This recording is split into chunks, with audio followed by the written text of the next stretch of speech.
નમસ્કાર. આજે આપણે કાઉન્સેલિંગ વિષયની શ્રેણીમાં બર્નઆઉટ વિશે વાત કરીશું. કાઉન્સેલરમાં બર્નઆઉટ એટલે કે શારીરિક અને ભાવનાત્મક થાક શું છે, તેની વ્યાખ્યા, લક્ષણો, તેની અસરો તથા તેમાંથી બહાર નીકળવાના રસ્તા શું હોઈ શકે, તેના વિશે આજે આપણે જોઈશું. કાઉન્સેલર ઘણી વખત પોતે બર્નઆઉટ થયા છે તેવું કહે છે. જેઓ વધુ કલાકો કામ કરે છે તેવી વ્યક્તિઓ પણ બર્નઆઉટ થયા છે તેમ કહેતા હોય છે. પણ ખરેખર બર્નઆઉટની સ્થિતિ શું છે તે સમજવાની ખૂબ જરૂર છે. સામાન્ય રીતે જેઓ અતિ સંવેદનશીલ મુદ્દાઓ અંગે કામ કરતા હોય છે, જેમાં નર્સ, ડૉક્ટરો, સમાજ કાર્યકરો, કાઉન્સેલર વગેરેમાં બર્નઆઉટ થવાની શક્યતા વધુ રહે છે. રોજે રોજ કેન્સરના દર્દીઓ સાથે કામ કરવું, એડ્સના દર્દીઓ સાથે કામ કરવું, હિંસાનો ભોગ બનેલ મહિલાઓ સાથે કામ કરવું, બાળકોના મુદ્દાઓ પર, તેમના પર થતી હિંસા પર કામ કરવું, તે સેવા આપનારના મન પર બહુ ઘેરી અસર ઊભી કરે છે. આ એક કાઉન્સેલર સાથે વાત કરતા તેમણે કહ્યું હતું કે જે દિવસે કોઈ પણ સેવાર્થીનો HIV રિપોર્ટ પોઝિટિવ આવે તે દિવસે હું ખૂબ ઇમોશનલ થઈ જાઉં છું. તેમણે કહ્યું કે હું મારી બારીમાંથી એ પેશન્ટ જાય ત્યાં સુધી, દેખાય ત્યાં સુધી હું એને જોયા કરું છું. ઘેર જઈને પણ તે ભૂલી શકતી નથી. આમ આવા મુદ્દાઓ પર કામ કરનાર અને વધુ પડતું કામનું દબાણ વ્યક્તિને બર્નઆઉટની સ્થિતિમાં મૂકે છે. સુપરવાઇઝર, જેણે કાઉન્સેલરને મદદ કરવાની છે, તેને બર્નઆઉટના લક્ષણોની જાણ હોવી જોઈએ. સૌ પ્રથમ આપણે બર્નઆઉટની કેટલીક વ્યાખ્યાઓ જોઈએ. પાઇન્સ અને માસ્લાચ નામના વ્યક્તિએ બર્નઆઉટ વિશેની વ્યાખ્યા આપી છે 1978માં. બર્નઆઉટ એ શારીરિક અને ભાવનાશીલ થાકનું ચિહ્ન છે જે વ્યાવસાયિક દબાણને પરિણામે થાય છે, જેમાં સ્વ વિશેના નકારાત્મક ખ્યાલ, કામ પ્રત્યેના નકારાત્મક વલણ, સેવાર્થી પ્રત્યેની લાગણી અને નિસ્બત ગુમાવ્યાની ભાવનાના વિકાસનો તેમાં સમાવેશ થાય છે. બીજી વ્યાખ્યા છે પાઇન્સ, એરોન્સન અને કાફ્રય. એમણે 1981માં વ્યાખ્યા આપી છે. એ કહે છે કે બર્નઆઉટ એ લોકો સાથેના લાંબા સમયના ઈરાદા સાથેના જોડાણોમાં સતત અને દોહરાતા ભાવનાશીલ દબાણોને પરિણામે થતી થાકની પ્રક્રિયા છે. આમ બર્નઆઉટ માત્ર કાર્યનો અસંતોષ નથી. બર્નઆઉટમાં આવી લાગણીઓ કામચલાઉ નથી હોતી. કામના ભારણને કારણે સામાન્ય રીતે તમામ લોકોને આવી લાગણીઓનો અનુભવ ક્યારેક ક્યારેક થતો જ હોય છે. મશીન પાસે વધુ પડતું કામ લઈએ તો ખોટકાઈ જાય છે. તેને વધુ સમજવા બર્નઆઉટ થવાના કારણો આપણે જોઈએ. પહેલું કારણ છે વધુ પડતું કામનું ભારણ. કેટલીક વખત કાઉન્સેલર એમ કહે છે કે એટલા બધા કેસ આવે છે કે આખો દિવસ ઊભા થવાનો પણ સમય મળતો નથી. રોજ વિવિધ પ્રકારના કેસીસ આવે છે. સતત જેમની દુઃખદ ઘટનાઓ વિશે સાંભળીને માનસિક રીતે અને શારીરિક રીતે થાક લાગે છે. કાઉન્સેલર પાસે રોજના 2 કે 3થી વધુ કેસ ના હોવા જોઈએ. અહીં બીજી બાબત એ છે કે કાઉન્સેલિંગ ઉપરાંત તેમને બીજા ઘણા કાર્યો સોંપવામાં આવે છે જે પણ તેમને દબાણ કરે છે. બીજું કારણ છે ઘણા બધા કેસ મુશ્કેલ હોય છે. કાઉન્સેલર પાસે આવતા દરેક કેસ જુદા હોય છે. એટલું જ નહીં, તે ખૂબ જટિલ પણ હોય છે, જેમાં શું કરવું તે સમજી શકાતું નથી. દાખલા તરીકે કોઈ સ્ત્રી આવે અને તમને તેની જાંઘ બતાવીને કહે કે તેના પતિએ તેને પાનાથી ડામ આપ્યા છે. આ જોઈને સાંભળીને આ કેસમાં શું કરવું તે કાઉન્સેલરને મુશ્કેલ લાગે છે. પરંતુ કાઉન્સેલર હાલી ગયા વગર આ સમજવાનું છે કે આમાં માત્ર કાઉન્સેલિંગ નહીં ચાલે. સૌપ્રથમ તેને શારીરિક સારવાર આપવી જરૂરી છે. બીજું, સેવાર્થી સાથે તેના પતિએ કરેલ આ કૃત્ય એ સામાન્ય માણસનું નથી. તે માનસિક રીતે પરપીડન વૃત્તિ ધરાવનાર છે. માટે તેને કોઈ મનોચિકિત્સક પાસે મોકલવા જરૂરી બને છે. આ એક ઉદાહરણ થયું. આવા અનેક કેસ આવે છે જે ખૂબ મુશ્કેલ હોય છે. ત્રીજું કારણ છે વહીવટી અને સહકર્મચારીનો સહયોગ ના હોય. કાઉન્સેલરને કામ કરવામાં જોઈતી સુવિધાઓ, વ્યવસ્થાઓ માટે વહીવટી અને બીજા સહકર્મચારીઓનો સહયોગ એ બહુ જ જરૂરી છે. પરંતુ ભારતીય વ્યવસ્થામાં આવો વિચાર કરવામાં આવતો નથી. કાઉન્સેલરને વિઝિટની જરૂર હોય તો પોતાના ખર્ચે જવું પડે. તેને માટે વાહન આપવામાં ના આવે. બેઠક વ્યવસ્થા પણ બીજાની સાથે શેરિંગમાં જ હોય. જેવા અનેક પ્રશ્નો હોય છે જે કાઉન્સેલરમાં બર્નઆઉટની સ્થિતિ પેદા કરે છે. ચોથું કારણ છે અપૂરતો પગાર.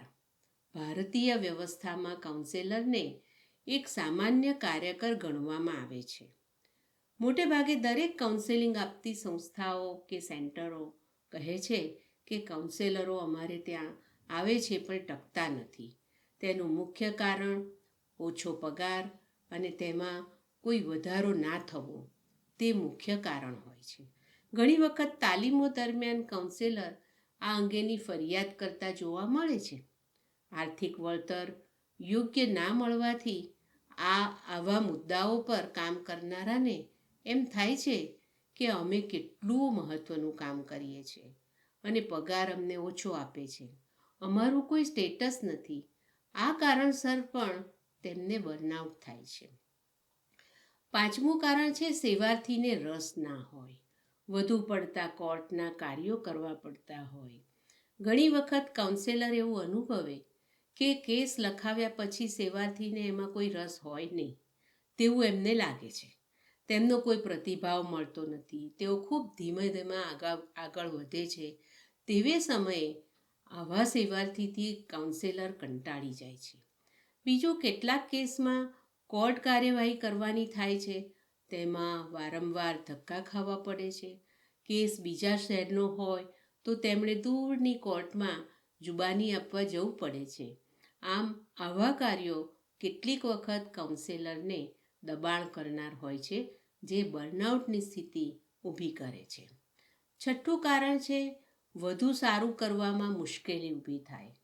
જ્યારે કાઉન્સેલર પોતાનો બેસ્ટ એફોર્ટ આપવા માગે છે પરંતુ તેમાં અનેક પરિબળો જેવા કે સેવાર્થીની નીરસતા, સંસ્થાના અવરોધો કે વ્યક્તિગત મર્યાદાઓ વચ્ચે આવી શકે છે. જેથી ઉત્તમ કરવા ઈચ્છે છે છતાં કાઉન્સેલર તે કરી શકતા નથી. ત્યારે તેઓ બર્નઆઉટ થયાની લાગણી અનુભવે છે. સાતમું કારણ છે કુટુંબ અને મિત્રો તરફથી સહયોગ ના મળે.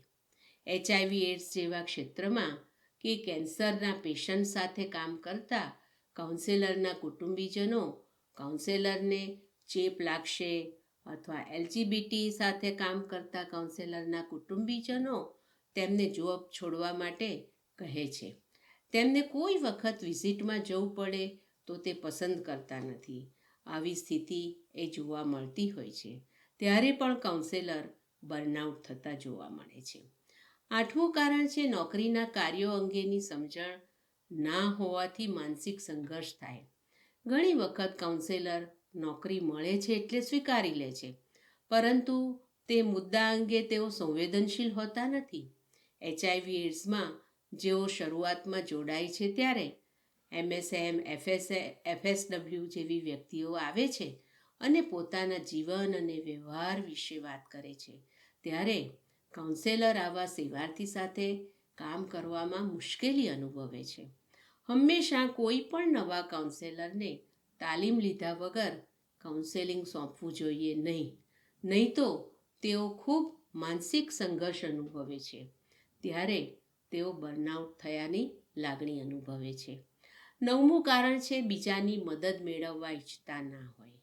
કેટલાક કાઉન્સેલર ખૂબ અંતર્મુખી હોય છે, ત્યારે તેઓ પોતાને જે કંઈ પ્રશ્નો હોય અથવા કોઈ કેસ તેમને ખૂબ ચેલેન્જિંગ લાગે છે કે કોઈ કેસમાં સેવાર્થી તેમને ધમકી આપે છે, ત્યારે તેઓ ડરી જાય છે. પરંતુ તેઓ કોઈને કહેતા નથી કે કોઈની મદદ મેળવતા નથી. આ સ્થિતિમાં સેવાર્થી અને કાઉન્સેલર બંનેને નુકસાન થઈ શકે છે, ત્યારે કાઉન્સેલર બર્નઆઉટ થાય છે. 10મું કારણ છે અંગત સલામતીનો ભય. કાઉન્સેલર નવા હોય ત્યારે તેમને પૂરતું જ્ઞાન ના હોવાને કારણે પોતાને રોગ લાગુ પડી જશે અથવા કોઈ સેવાર્થીને એમ લાગે કે કાઉન્સેલર સામેના પક્ષ સાથે ભળી ગયેલ છે, તો તેઓ ધમકી પણ આપે છે. આવા કેસમાં કાઉન્સેલરને પોતાની સલામતી લાગતી નથી અને તેઓ ડર અનુભવે છે, ત્યારે બર્નઆઉટ થતા હોય છે. 11મું છે નીતિ નિયમોમાં વારંવાર બદલાવ આવે. કેટલાક ક્ષેત્રો એવા છે કે જેમાં તેની નીતિઓ વારંવાર બદલાય. તેથી બદલાયેલી નીતિ અને નિયમો પ્રમાણે પોતાના કામમાં બદલાવ લાવવાનું કાઉન્સેલરને એ દબાણ કરતા લાગતું હોય છે. ચુસ્ત નિયમો પ્રમાણે કામ કરવામાં તેઓ હળવાશ અનુભવતા નથી, ત્યારે પણ તેઓ બર્નઆઉટ થતા હોય છે. 12મું કારણ છે પેપર વર્ક અથવા દસ્તાવેજીકરણનો સમય ના મળે. કાઉન્સેલિંગ જેટલું જ મહત્ત્વનું છે દસ્તાવેજીકરણ, જે રોજે રોજ થાય તો યોગ્ય રીતે તૈયાર થઈ શકે છે. પરંતુ કાઉન્સેલિંગનું કામ એટલું બધું રહે કે દસ્તાવેજીકરણ માટેનો સમય મળે નહીં અને સંસ્થા ગમે ત્યારે તેમની પાસે રાતોરાત ડેટા માગે છે. કોઈ વખતે કોઈ કેસમાં સમન્સ આવે તો ફાઇલ લઈને કોર્ટમાં જવું પડે છે. જો તેમાં યોગ્ય વિગતો ભરી ના હોય અને કાઉન્સેલર કોર્ટમાં સ્ટેટમેન્ટ આપે અને દસ્તાવેજમાં તે વિગત ન હોય તો જજ ઠપકો પણ આપે છે, ત્યારે પણ કેટલીક વખત કાઉન્સેલર એ બર્નઆઉટ થાય છે. આમ આ મુજબના એક અથવા એકથી વધુ કારણસર કાઉન્સેલર એ બર્નઆઉટ થઈ શકે છે. જરૂરી નથી કે આવા કારણોસર બધા જ બર્નઆઉટ થાય છે. લાંબા ગાળાથી કાઉન્સેલિંગ કરતા અનુભવી કાઉન્સેલર બર્નઆઉટનો ભોગ ન પણ બને. બર્નઆઉટ એ કોઈ રોગ નથી, તે એક શારીરિક અને ભાવનાત્મક થાકની નિશાની છે. તેની કાઉન્સેલરને કે તેના સુપરવાઇઝરને ખબર પડવી જોઈએ, જેથી તેમાંથી બહાર ઝડપથી નીકળી શકાય. બર્નઆઉટના લક્ષણોની સુપરવાઇઝરને ખબર હોય તો તે તેને ઓળખી શકે છે. આ ચિહ્નો શારીરિક, ભાવનાત્મક અને વર્તણૂકને લગતા હોય છે. બર્નઆઉટમાં કાર્યકરો થાક કે કંટાળો પ્રગટ કરે છે, વારંવાર થાક અનુભવે છે, શારીરિક રીતે ખેંચાઈ ગયાની લાગણી અનુભવે છે. આવી લાગણીઓની અસરને કારણે તણાવ, માથું દુખવું, પાચનની તકલીફો અને અસ્વસ્થ ઊંઘ જેવી સ્થિતિ પેદા થાય છે. અહીં આપણે કાઉન્સેલરના બર્નઆઉટના લક્ષણો વિશે જોઈએ. પહેલું લક્ષણ છે કાઉન્સેલિંગનું કામ કંટાળાજનક લાગવું. કાઉન્સેલરનો ઉત્સાહ ઓછો થઈ જાય છે. કામ એને સ્ટીરિયોટાઇપ લાગવા લાગે છે. સેવાર્થીનું કામ પતાવા ખાતર પતાવે છે. નોકરી છે માટે, પગાર માટે તેઓ કામ કરે છે. સેવાર્થીના બેસ્ટ હિતને, સર્વોત્તમ હિતને તેઓ ધ્યાનમાં રાખતા નથી. વધુ પડતા કેસ કે પડકારરૂપ કેસ, પોતાની આવડતનો અભાવ વગેરે કારણોસર તેમને આ કામ નીરસ અને કંટાળાજનક એ લાગે છે. બીજું લક્ષણ છે કાઉન્સેલિંગ વિશે નવું જાણવામાં રસ ન પડવો. કાઉન્સેલિંગમાં સતત શીખતા રહેવાનું હોય છે. કાઉન્સેલર જે પણ ક્ષેત્રમાં કામ કરે છે તેમણે તેના નવા જ્ઞાન, નવી વિચારધારાઓ, કુશળતાઓ, બદલાયેલી પદ્ધતિ વગેરેથી અવગત રહેવું જરૂરી બને છે. કેટલીક વખત આવા કાઉન્સેલરને તાલીમમાં મોકલવામાં આવે તો પણ તેઓ કશું શીખી શકતા નથી. તેમને આ કામ જ નકામું લાગે છે. તેમને એમ પણ થાય છે કે દુનિયા આવી જ છે, તેમાં કંઈ ફેર પડી શકે નહીં. નવું નહીં શીખી શકવાને કારણે સેવાર્થીને નુકસાન થતું હોય છે. ત્રીજું છે, બધું જ ચોકસાઈપૂર્વક થાય તેમ ઈચ્છે, પણ જ્યારે ભૂલ કરે ત્યારે પોતાના પ્રત્યે નકારાત્મક ભાવ, ઘણી વખત અતિ ચોકસાઈથી કામ કરવાના આગ્રહી કાઉન્સેલર જ્યારે તેમનાથી કોઈ ભૂલ થઈ જાય છે અને તે વિશે જ્યારે તેમના સુપરવાઇઝરને ખબર પડે છે કે ખબર પડશે તો પોતાની ઇમેજ બગડશે, તે બીકે પોતાના પ્રત્યે નકારાત્મક લાગણી અનુભવે છે, જે પોતાની શક્તિઓને કેટલીક વખત ગુમાવી દે છે, પોતાના પરનું નિયંત્રણ ગુમાવી દે છે. ચોથું છે, પોતે વધુને વધુ સારું કરવું જોઈએ તેમ સતત અનુભવે. કેટલીક વખત કાઉન્સેલર બહુ ઊંચી અપેક્ષા પોતાની પાસે રાખે છે, વધુ મહત્વાકાંક્ષી હોય છે, અથવા પોતે ઉત્તમ કાર્યો કરે તેવું માને છે, અને જ્યારે દરેક વખતે તેમણે તેઓ ઈચ્છે તેમ નથી થતું ત્યારે તેમાં નિરાશા થાય છે. પાંચમું છે, સેવાર્થી કરતાં પેપરવર્ક વધુ ગમે. બર્નઆઉટની સ્થિતિમાં જ્યારે કાઉન્સેલર કામમાં નીરસ બની જાય છે ત્યારે તેમને એમ થાય છે કે આજે કોઈ સેવાર્થી ના આવે તો સારું. તેમને રજિસ્ટરમાં વિગતો ભરવાની હોય તેવા કામો ગમે છે કે જેમાં કોઈ ખાસ બુદ્ધિનો ઉપયોગ કે સંવેદનશીલ બનીને કામ કરવાનું નથી, જેમાં ખૂબ ધ્યાન આપવું જરૂરી નથી હોતું. છઠ્ઠું છે, કાઉન્સેલિંગમાં સાથી આવ્યા છે તે તેઓ ભૂલી જાય છે. કાઉન્સેલિંગ ક્ષેત્રમાં કાઉન્સેલર સેવાર્થીના બેસ્ટ હિત માટે તેમને મદદરૂપ થવા માટે આવ્યા છે તે તેઓ ભૂલી જાય છે અને કોઈ પણ ઉત્સાહ કે પરિણામલક્ષી કામ કરવાને બદલે કરવા ખાતર વિધિઓ પૂરી કરે છે. સાતમું છે, હતાશાને ઘેર લઈ જાય તેમાંથી બહાર ના નીકળી શકે. બર્નઆઉટની સ્થિતિમાં વધુ પડતો બોજ કે કોઈ કેસ દ્વારા તેમના મન પર એટલી ઘેરી અસર થાય છે કે તેઓ આ નિરાશાને ઘેર લઈ જાય છે. ઘણા વર્ષો પહેલાં જ્યારે હું કાઉન્સેલિંગ કરતી હતી ત્યારે એક કેસમાં સેવાર્થી સાથે 2-3 બેઠક થયા પછી તેમણે આવવાનું બંધ કર્યું. ફોન કર્યો ત્યારે તેમને કહ્યું કે સમાધાન થઈ ગયું છે. એકાદ વર્ષ પછી સેવાર્થીના પિતા મારી પાસે આવીને જણાવે છે કે દીકરીને બાળે મૂકી છે અને તે હોસ્પિટલમાં છે. તેનું ડાઇંગ ડિક્લેરેશન લેવાનું છે. તમે હાજર રહો તો સારું. કાઉન્સેલર તરીકે હોસ્પિટલમાં સેવાર્થીને જોતા તેઓ 70% બળી ગયેલ હતા. કશું જ બોલી નહીં શકવાને કારણે તેને ન્યાય અપાવી શકાયો નહીં. તેનો કાઉન્સેલરને ખૂબ જ આઘાત લાગ્યો. એમ થયું કે આવી કેટલી સ્ત્રીઓને બાળી મૂકવામાં આવે છે, એમાં આપણું કાઉન્સેલિંગ શું કામનું. બીજે દિવસથી નોકરી છોડી દેવાના વિચાર સાથે નોકરી પર જ ન ગયા. સુપરવાઇઝરને ખબર પડતા તેમણે તેમનું મેન્ટરિંગ કર્યું. આઠમું છે, દિવસ પૂરો થવાની રાહ જુએ. નિરસતા એટલી ઘેરી વળેલ હોય છે કે ઓફિસનો સમય ક્યારે પૂરો થશે તેની રાહ જોયા કરે છે. નવમું છે, પોતાની જાત પ્રત્યે બેદરકાર રહે. બર્નઆઉટ થાય છે ત્યારે તેઓ ભોજન, કપડાં, નિયમિતતા, પોતાના કુટુંબની ભૂમિકા વગેરે પ્રત્યે એ સખત બેદરકાર બને છે. આમ ભાવનાત્મક બર્નઆઉટના લક્ષણોમાં કાઉન્સેલર કામ પ્રત્યે વિમુખ અને વિચલિત થાય છે, નાહિંમત, આશાવિહીન, નિરાશાવાદી બને છે. તેઓ હતાશાની લાગણી અનુભવે છે, કામમાં નિષ્ફળતાને કારણે ગુસ્સે થાય છે, ઉત્સાહ ઓસરી જાય છે, ઉત્તેજના, કામ પ્રત્યેનું લક્ષ્ય, પ્રતિબદ્ધતા અને કામમાં રસ ધીમે ધીમે ઘટે છે.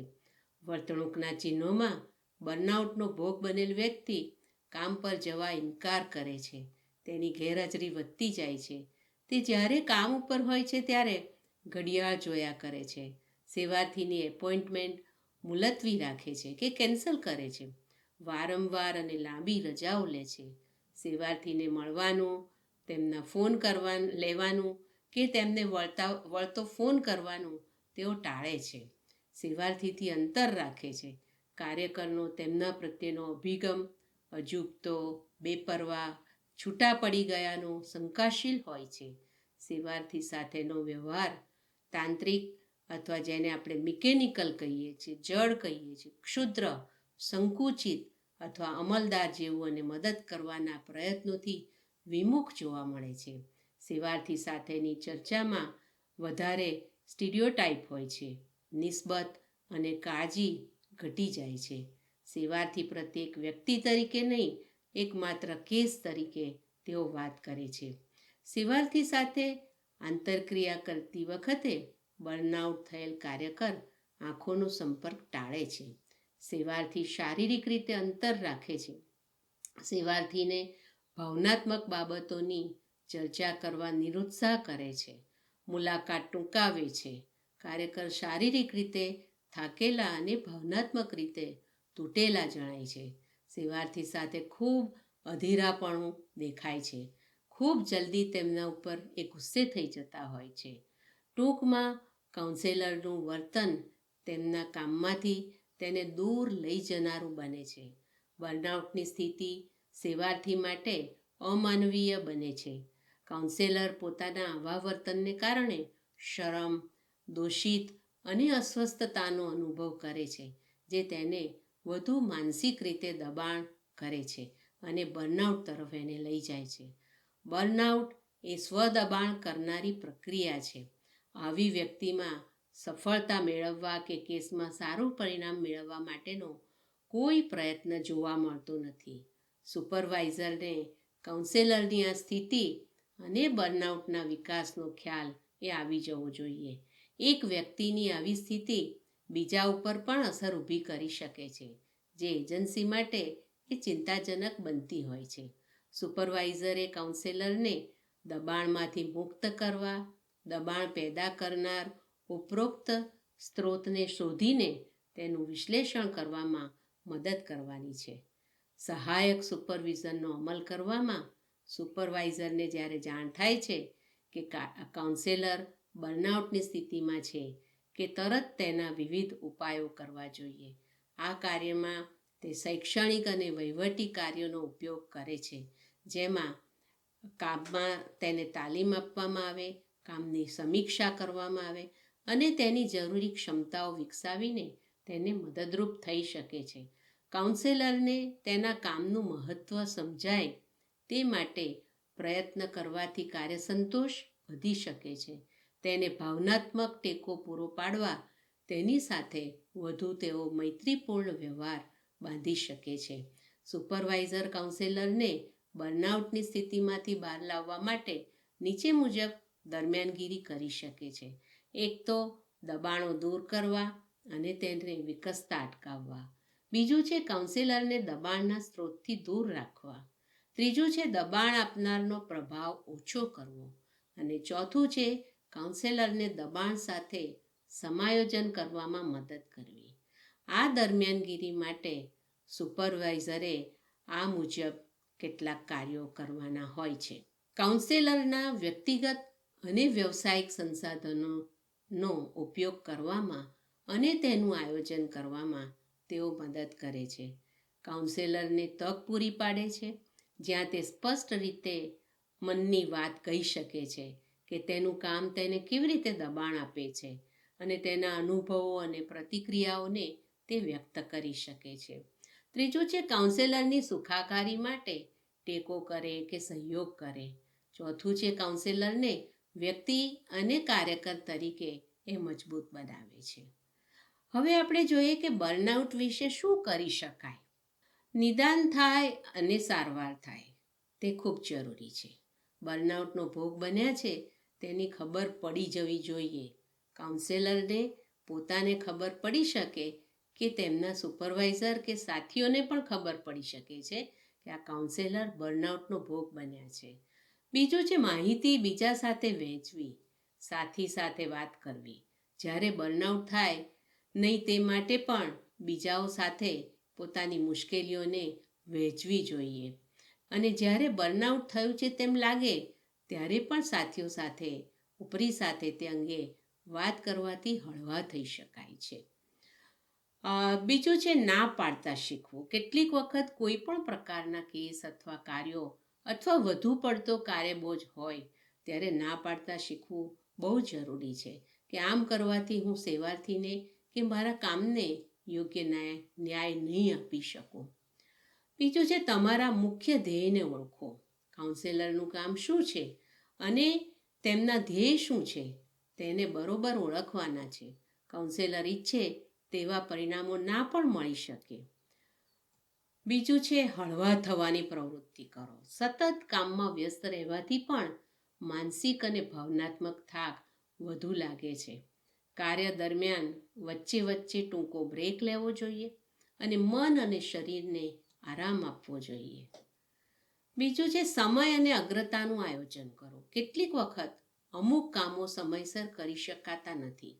અનેક વિવિધ પ્રકારના કાર્યો હોય છે, ત્યારે સમયને ધ્યાનમાં લઈને શું પહેલાં કરવું જરૂરી છે તે મુજબ આયોજન કરવું જોઈએ. કેટલાક લોકોની કામની રીત જ એવી હોય છે કે જે કામ સામે આવ્યું તે કરવા લાગી જાય છે. પોતે કોઈ તેની અગ્રતા નક્કી કરતા નથી ને તેને કારણે તેમની સામે અનેક પ્રકારના પ્રશ્નો ઊભા થઈ શકે છે, જે તેમને માનસિક રીતે દબાણ કરતા હોઈ શકે છે. બીજું છે સારો ખોરાક લો, વ્યાયામ કરો, શોખ પ્રત્યે કાર્ય કરો. શરીર અને મન બંનેની સ્વસ્થતા માટે સારો ખોરાક એટલે કે પૌષ્ટિક આહાર સમયસર લેવો એ બહુ જ જરૂરી છે. બીજું છે કાઉન્સેલિંગમાંથી થોડો વખત માટે મુક્ત થાઓ. જો કોઈ બાબત ખૂબ દબાણ કરતા લાગે છે અને તેને માટે એમ લાગે કે કાઉન્સેલિંગ કરી શકાશે નહીં, તો સુપરવાઇઝર સાથે વાત કરીને થોડો વખત માટે રિલેક્સ થવા માટે રજા લેવી જોઈએ. એ સિવાય છે કે કશું જ પેપર ઉપર ના કરો. આગળ જોયું તેમ જ્યારે કાઉન્સેલિંગમાં મન લાગતું નથી ત્યારે પેપર પર કામ કરવું વધુ ગમવા લાગે છે. આ બાબતને કાઉન્સેલરે સમજવાની છે. તમે જ બધું છો તેમ ના સમજો. ઘણી વખત કાઉન્સેલરને એમ લાગે છે કે સેવાર્થી માટે પોતે જે કરે છે તે જ યોગ્ય છે, તેવું તેમણે માનવું જોઈએ નહીં. આગળના કેસમાં જોયું તેમ સ્ત્રીને બાળી મૂકી તેમાં પોતાનો કેસ હોવાથી કાઉન્સેલરમાં દોષિતપણાની ભાવના પેદા થાય છે, જે થવી જોઈએ નહીં. ઘણા અસરકારક કાઉન્સેલિંગ પછી પણ આવી ઘટનાઓ બની શકે છે. કાઉન્સેલરે પોતાની મર્યાદાઓને ઓળખવાની છે અને એને સ્વીકારવાની છે. દરેકની શક્તિઓ અને મર્યાદાઓ હોય છે. કાઉન્સેલરને તેના વિશેની સમજ હોવી જોઈએ, જેથી તેઓ પોતાની જાત પાસે વધુ પડતી અપેક્ષા ના રાખે કે આવું તો ચાલે તે રીતની માનસિકતા ન ધરાવે. તે માટે પોતાને ઓળખવા ખૂબ જરૂરી છે. બીજું છે સહન કરતા અને માફ કરતા શીખો. કેટલીક વખત સેવાર્થી કાઉન્સેલરને ગમે તેમ બોલી શકે છે કે સાથીઓનું કોઈ અણગમતું વર્તન હોઈ શકે છે, પરંતુ તે વખતે ગુસ્સે થવાને બદલે તેઓ આવું કેમ કરે છે તે સમજવું જોઈએ અને તેમને માફ કરવું જોઈએ. અને છેલ્લું છે ગતિશીલ બનવું અને ક્રિયાશીલ બનવું. કામમાં નિરસતામાંથી બહાર નીકળવાનું છે. સક્રિય બનીને કામમાં ઉત્સાહ અને જુસ્સો વધે તે માટે પ્રયત્ન કરવો જોઈએ. આમ આજે આપણે બર્નઆઉટની વિભાવના, બર્નઆઉટ થવાના કારણો, બર્નઆઉટના લક્ષણો અને બર્નઆઉટમાંથી કેવી રીતે બહાર નીકળી શકાય તેના વિશે વિગતે ચર્ચા કરી. સૌનો ખૂબ ખૂબ આભાર.